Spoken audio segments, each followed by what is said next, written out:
हंसा कृष्ण अकंसा केकरा के चाहे आज तू सृष्टि विधाता वंश विधाता एगो आकाश एक भूमि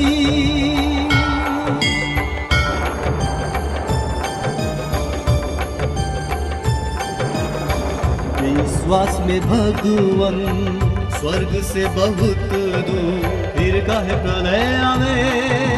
सबसे बड़ा नास्तिक घर होके आस्तिक विधाता तू छुपके हंसे विधाता तू छुपके हंसे सृष्टि हंसा कृष्ण अकंसा केकरा के चाहे आज तू सृष्टि विधाता वंश विधाता एगो आकाश एक भूमि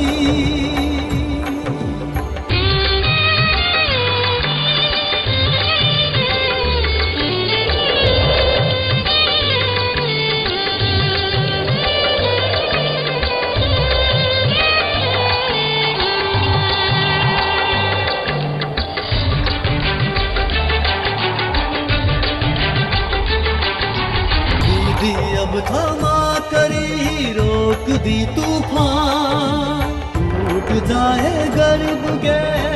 सपना के जहां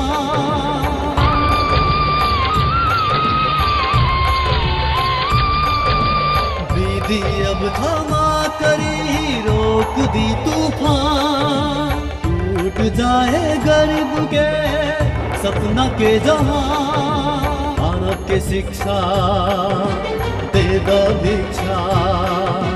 मानव के शिक्षा दे द भिक्षा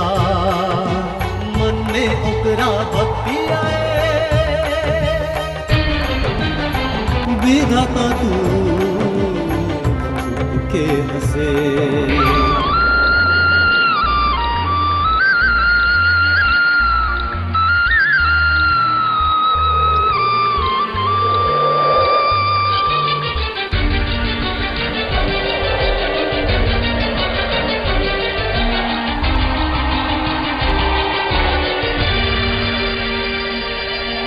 बाबा तू दयालु हो मंगलमय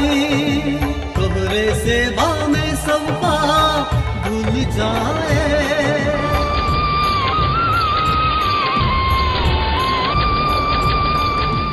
बाबा तू दयालु हो मंगलमय तोहरे सेवा में सब पाप भूल जाए सुंदर धरती सृष्टि तुहरी सुंदर धरती सृष्टि तुहरी मेघ खटा के तनी धूप खिला तोहरे रोशनी से अंधेरा मिटे सृष्टि हंसा कृष्ण अकंसा केकरा के चाहे आज तू सृष्टि विधाता वंश विधाता एगो आकाश एक